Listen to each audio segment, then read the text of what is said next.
ये सब तो ब्राह्मण, क्षत्रिय, वैश्य और शूद्र का वर्ण तो हम निश्चित करें हैं, पर परमात्मा के यहां से जब जन्म हुआ, मेरे देव अधिदेव महादेव ने जब अपना अर्धनारीश्वर स्वरूप का दर्शन ब्रह्मा जी को कराया, तो ब्रह्मदेव को दर्शन कराकर भगवान ने ये नहीं कहा कि तुम्हें ब्राह्मण बनाना है, कि क्षत्रिय बनाना है, कि वैश्य बनाना है, कि शूद्र बनाना है। भगवान ने तो केवल अर्धनारीश्वर स्वरूप का दर्शन देकर कर दिया कि तुम्हें पुरुष और स्त्री का निर्माण,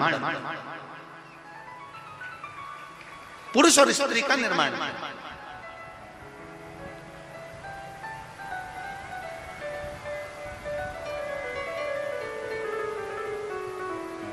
भगवान ये कभी नहीं कहे कि तुमको इसका निर्माण करना है। भगवान ने कहा तुम्हें पुरुष और स्त्री का निर्माण करना है, और पुरुष और स्त्री का जब निर्माण कर लो, पुरुष और स्त्री का जब निर्माण हो जाए, और निर्माण करने के बाद उनको एक कर्म देना है कि तुम्हें परिवार का भरण पोषण कर कर भगवत भजन की ओर अग्रणी होना है। मृत्यु लोक में जन्म लेने के बाद, पृथ्वी पर आने के बाद में हमारा भी कर्म है कि हमें परिवार का भरण पोषण करना है और भगवत भजन करना है। हम ये नहीं कहते कि तुम अपना घर छोड़ दो। हमने कभी अपनी इस व्यासपीठ से नहीं कहा कि तुम गंगा जी के घाट पर जाकर बैठ जाओ। बोलो जी जी, कभी बोला कि गंगा के घाट जाकर बैठ जाओ, कभी कहा कि नर्मदा जी के घाट पर जाकर बैठ जाओ, कभी कहा कि किसी तीर्थ में जाकर बैठ जाओ, फिर वापिस मत आ। शिव महापुराण की कथा कहती है किसी तीर्थ में जाने की जरूरत नहीं, तुम्हें कहीं एक जगह पर कहीं संत, साधु, सन्यासी, तपस्वी, साधक, उपासक, महात्मा, जोगी बनने की जरूरत नहीं है। शिव महापुराण की कथा कहती है सबसे बड़ा आश्रम होता है गृहस्थाश्रम।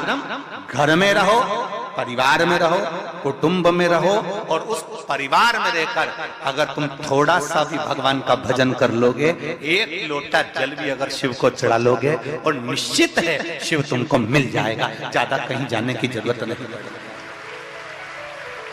और कोई तुमसे कहे कि तुम संत बन जाओ, साधु बन जाओ, तुम गंगा के घाट पर चले जाओ, तो उनके पांव पड़कर कह देना दादा तुम चले जाओ, हम नहीं। बहुत छोटा सा जीवन है मनुष्य का, और छोटे से जीवन में भगवान की अविरल भक्ति को प्राप्त करने का सौभाग्य मिला।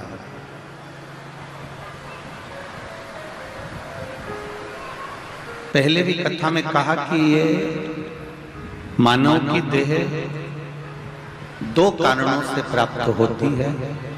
एक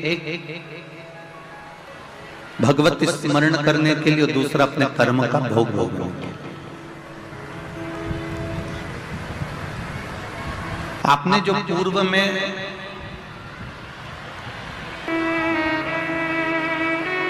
बड़ी मुश्किल से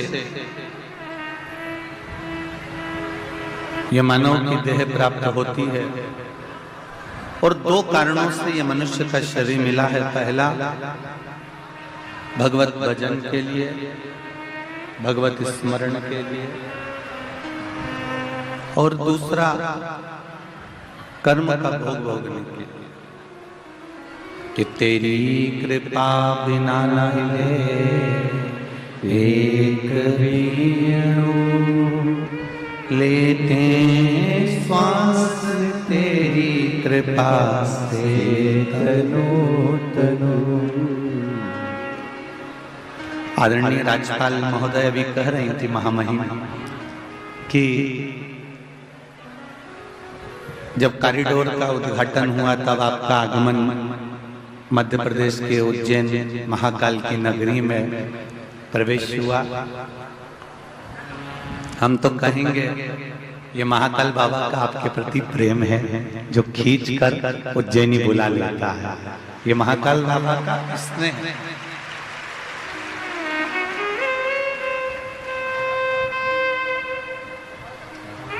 अगर रायपुर की धरा पर यह कथा हो रही है तो गुड़ियारी श्री हनुमान जी महाराज की कृपा है, इसलिए उन्होंने ये कथा करवाई।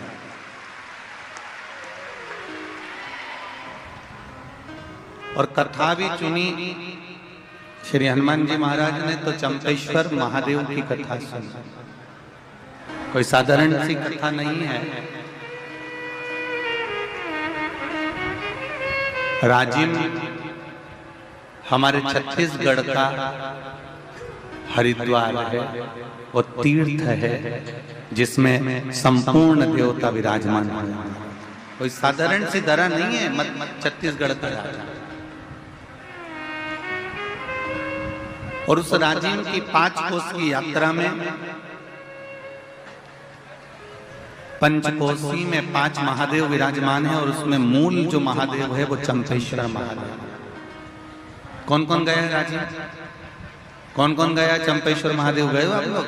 बहुत अच्छी बात है, रखिए। तो पंचकोशी यात्रा के अंतर्गत 5 महादेव का हमारे यहाँ पर वर्णन आता है, जो कि छत्तीसगढ़ के पंचकोशी के अंतर्गत श्री फड़िकेश्वर महादेव, दूसरे नंबर पर हैं चंपेश्वर महादेव, तीसरे नंबर पर हैं ब्रह्मेश्वर महादेव, चौथे नंबर पर हैं कोपेश्वर महादेव और 5वें नंबर पर हैं परेश्वर महादेव,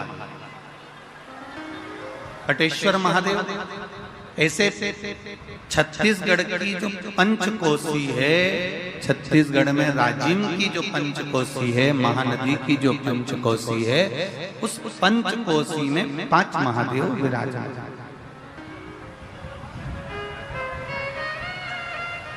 और पंचकोशी के वो 5 महादेव में जो मूल महादेव का वर्णन किया गया है वो चंपेश्वर महादेव का किया गया।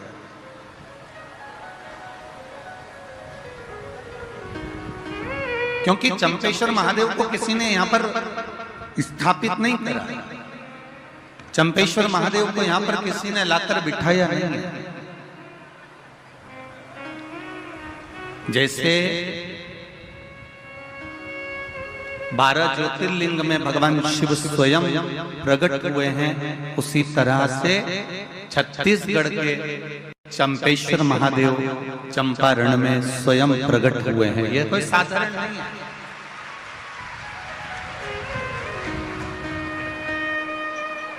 स्वयं प्रागट्यता है उनकी, स्वयं।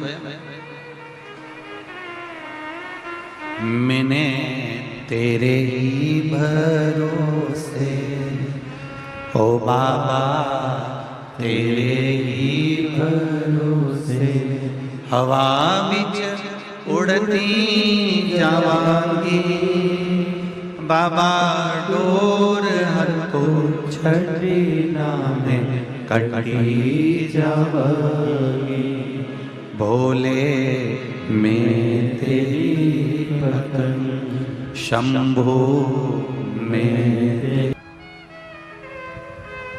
और भक्ति के बिंदु को जब तक हम हमारे जीवन में नहीं उतारेंगे तब तक ये जीवन का आनंद नहीं होगा।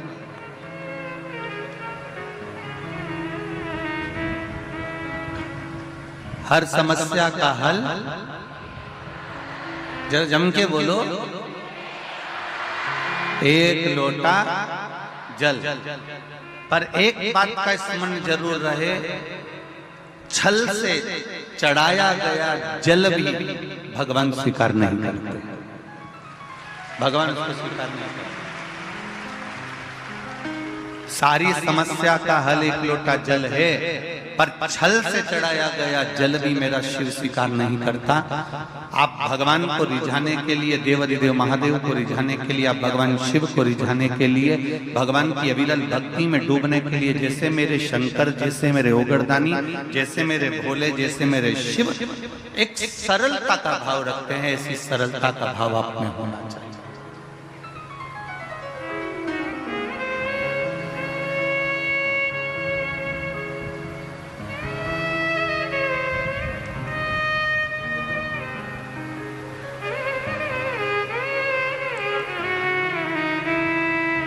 भगवान की अविरल भक्ति का क्या भाव होना चाहिए, भगवान की अविरल भक्ति का क्या तत्व होना चाहिए, ये शिव भक्ति से हमको मालूम होना चाहिए।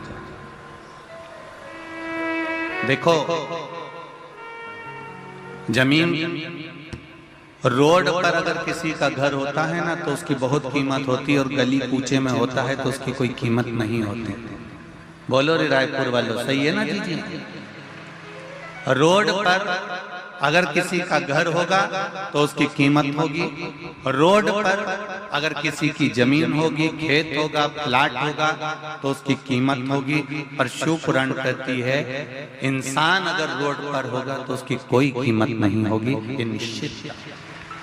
जमीन की कीमत रोड के किनारे हो सकती है, प्लाट की कीमत रोड के किनारे हो सकती है, मकान की कीमत रोड के किनारे हो सकती है, पर मनुष्य की कीमत रोड पर नहीं होती। शिव महापुराण की कथा कहती है, एक मक्खी सब्जी पर बैठी और तुल गई तो 2 रुपए किलो के भाव में सब्जी की कोई कीमत नहीं होगी, उस मक्खी की कोई कीमत नहीं होगी। कबाड़े के ऊपर बैठकर तुल गई तो उस मक्खी की कोई कीमत नहीं होगी। पर वही मक्खी अगर सोने के ऊपर रखा जाए और सुनार सोना तोल रहा हो और मक्खी उस पर बैठ जाए तो वो मक्खी भी 5,000 रुपए की हो जाएगी। ये निश्चित है, उसकी कीमत बढ़ जाएगी।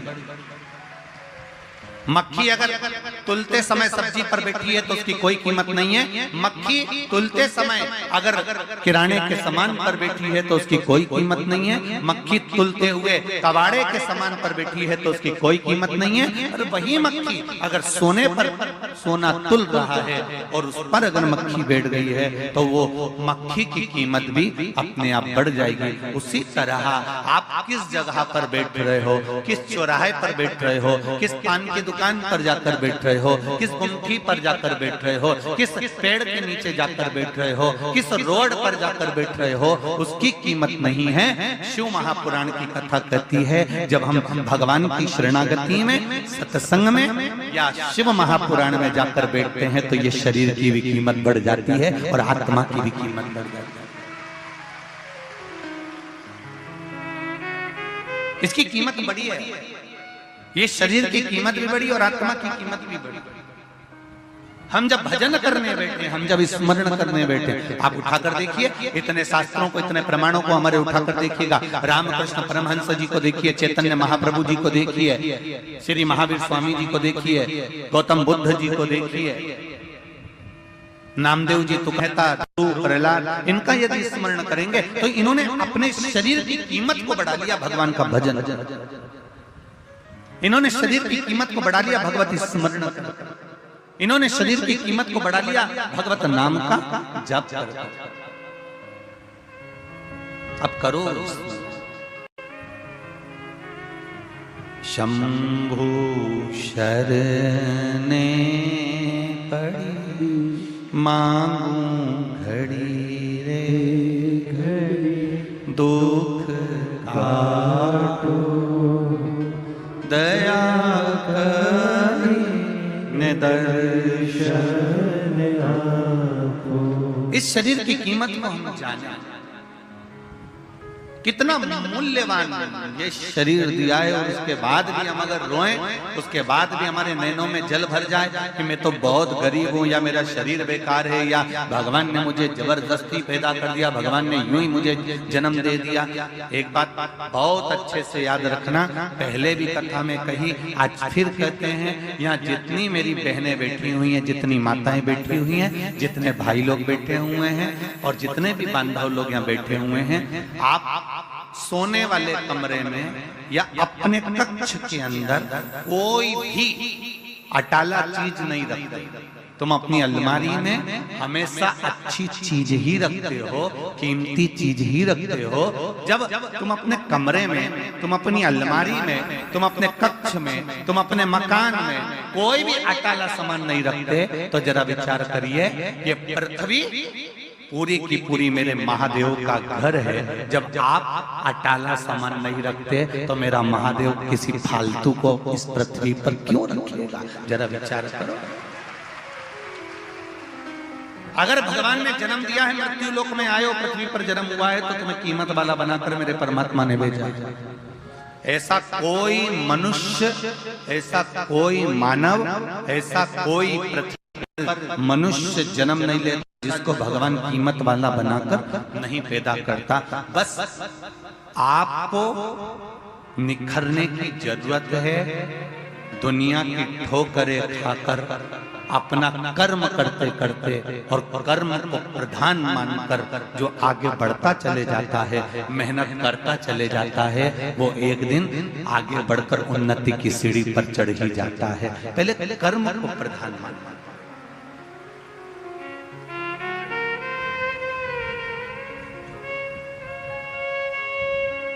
मेहनत करो,